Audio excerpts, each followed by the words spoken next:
પ્રશ્ન 12. નીચેનામાંથી કયો વિકલ્પ નાના માપના નકશાના પ્રકાર છે? એ. એટલાસ. બી. ભીંત નકશા. સી. સ્થળ વર્ણન. કે ડી. ઉપરોક્ત તમામ. જવાબ આવશે ડી. ઉપરોક્ત તમામ.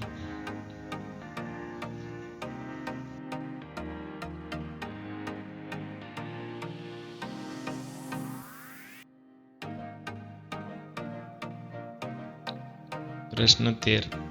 જુદા જુદા ખંડ કે દેશના નકશા એ કયા નકશાના પ્રકાર છે? એ. નાના. બી. મોટા. સી. મધ્યમ. કે ડી. ઉપરોક્ત તમામ. જવાબ આવશે એ. નાના માપના.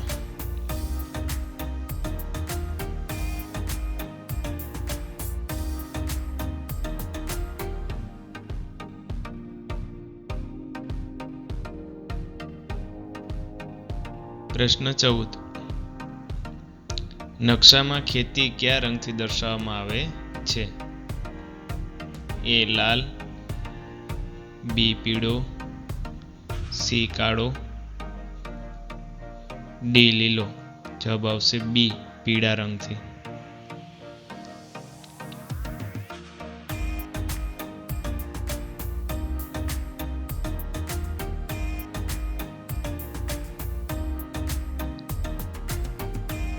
પ્રશ્ન 15. ભારત દેશ પૃથ્વી પર કયા ગોળાર્ધમાં આવેલો છે? એ. ઉત્તર દક્ષિણ. બી. ઉત્તર પૂર્વ. સી. પૂર્વ ઉત્તર. કે ડી. પૂર્વ દક્ષિણ. જવાબ આવશે બી. ઉત્તર પૂર્વ ગોળાર્ધમાં.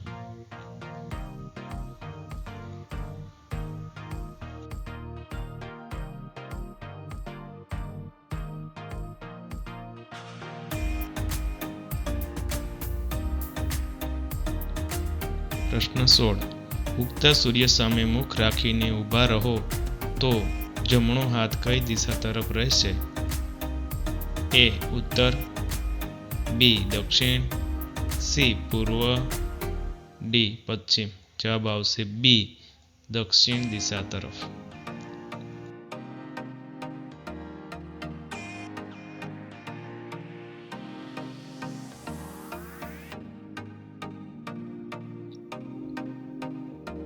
પ્રશ્ન 17. રાજ્યનો નકશો ખેતી, વસ્તી વગેરે કયા નકશાના ઉદાહરણ છે? એ. પ્રાકૃતિક નકશો. બી. સાંસ્કૃતિક નકશો. સી. આબોહવા નકશો. કે ડી. ખગોળીય નકશો. જવાબ આવશે બી. સાંસ્કૃતિક નકશો.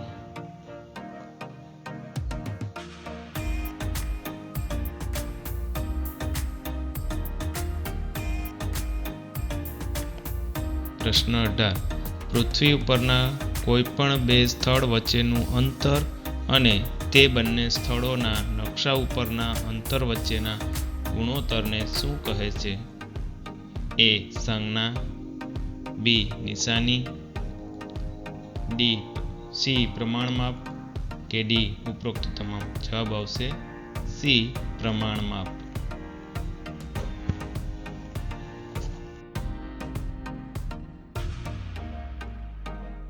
પ્રશ્ન 19. મોટા માપના નકશામાં પ્રમાણ માપ 1 સેન્ટીમીટર બરાબર કેટલા કિલોમીટર કરતાં ઓછું હોય છે? એ. 40. બી. 50. સી. 108. કે ડી. 500. જવાબ આવશે બી. 50.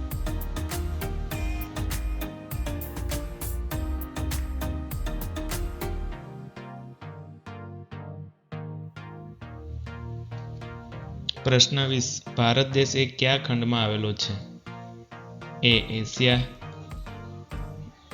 બી. યુરોપ. સી. આફ્રિકા. ડી. ઉત્તર અમેરિકા. જવાબ આવશે એ. એશિયા ખંડમાં.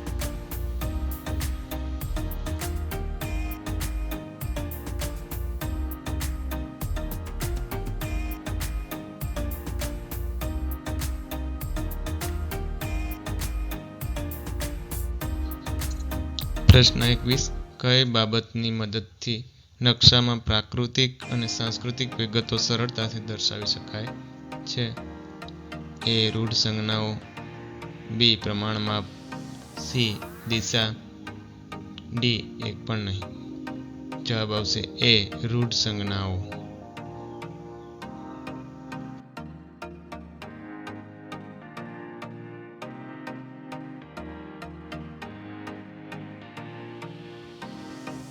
પ્રશ્ન 22. નકશામાં ભૂમિ સ્વરૂપ કયા રંગથી દર્શાવવામાં આવે છે?